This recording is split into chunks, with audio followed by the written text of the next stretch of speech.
Bonjour tout le monde. Dans cette vidéo, nous allons voir la correction de la troisième série d'analyse 2 pour la filière SMP-SMC et ça concerne les intégrales généralisées.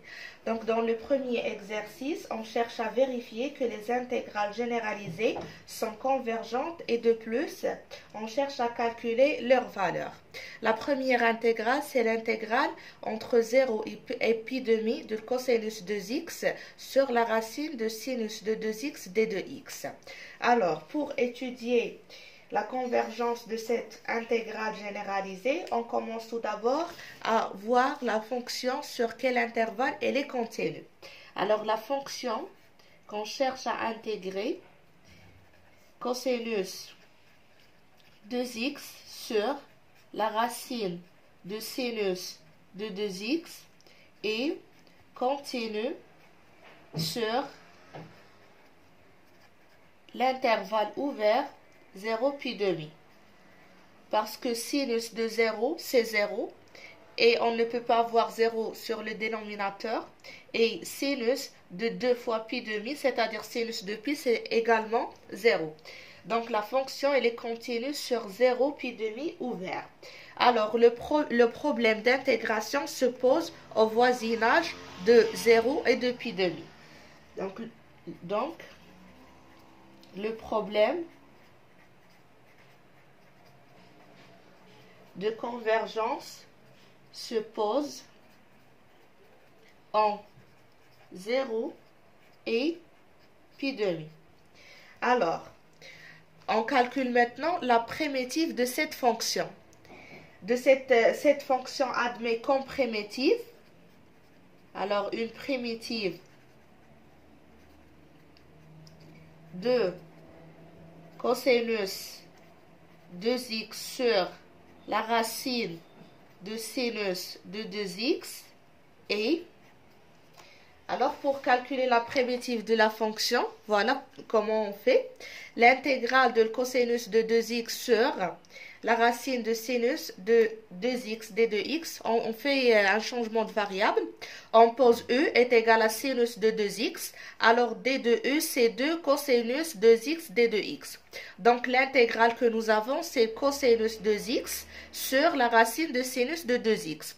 Donc on remarque que si je multiplie ici par 2, j'obtiens exactement d de e. Parce que d de e c'est 2 cosinus de x fois d de x. C'est bon. Maintenant, je multiplie par 2, alors il faut que je divise par 2. Lorsque je divise par 2, j'obtiens 2 la racine de sinus de 2x. Sinus de 2x, c'est e. Donc, cette intégrale qui est le cosinus de 2x sur la racine de sinus de 2x, ça devient égal à d de e sur 2 la racine de e. L'intégrale de cette fonction, c'est égal à exactement la racine de e. Alors, pour l'exercice, c'est égal à exactement la racine de sinus de 2x. Donc, cette fonction admet comme primitive la racine de sinus de 2x. Je la note par grand F de x. Maintenant, pour voir est-ce que la fonction converge ou bien diverge, on calcule la limite de f de x au voisinage de 0 et au voisinage de pi demi. On a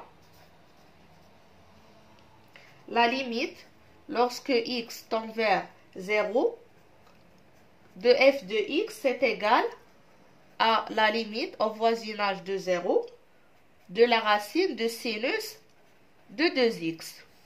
Et c'est égal à exactement 0, différent de l'infini. Et la limite de f de x lorsque x tend vers pi demi, c'est égal à la limite au voisinage de pi demi de la racine de sinus de 2x, c'est égal à aussi 0, différent de l'infini. Donc la limite au voisinage de 0, la limite au voisinage de pi demi sont différentes de l'infini, alors l'intégrale est convergente. Donc l'intégrale, l'intégrale entre 0 pi demi de cosinus 2x sur la racine de sinus de 2x d de x est convergente. Maintenant, pour trouver la valeur c'est égal à 0, mais on va la calculer. Alors, l'intégrale entre 0 et pi demi de cosinus de 2x sur la racine de sinus de 2x d de x est égal. Le problème, c'est j'ai le problème au voisinage de 0 et au voisinage de pi demi. Donc, je dois faire apparaître une constante pour découper l'intégrale. Donc, ça sera l'intégrale entre 0 et pi sur 4, parce que pi sur 4, elle est comprise entre 0 et pi demi. Cosinus de 2x sur la racine de sinus de 2x d de x, plus l'intégrale entre pi sur 4 et pi demi de cosinus de 2x sur la racine de sinus de 2x. Et c'est égal à la limite. J'ai le problème au voisinage de 0. Et déjà, j'ai comme variable x. Donc, je prends une autre variable t à la place de 0 et je prends le t tend vers 0. Donc, c'est la limite de l'intégrale de t à pi sur 4 de cosinus de 2x sur la racine de sinus de 2x fois d de x plus, ici, la limite au voisinage lorsque t tend vers pi demi, parce que le problème est au voisinage de pi demi, de l'intégrale de pi sur 4 à t, de cosinus de 2x sur la racine de sinus de 2x d de x. Donc, c'est égal. On a déjà calculé primitif de cette intégrale. Donc, c'est égal à la limite, lorsque t tend vers 0, de la racine de sinus de 2x entre t et pi sur 4, plus la limite, lorsque t tend vers pi demi, de la racine de sinus de 2x entre pi sur 4 et t. Donc, c'est égal à la limite au voisinage de 0 de la racine, on remplace par pi demi dans le x, donc c'est sinus de pi, on remplace par pi sur 4, on obtient pi demi, voilà, moins la racine de sinus de 2t, plus la limite au voisinage de pi demi de sinus de 2t moins la racine de sinus de pi demi.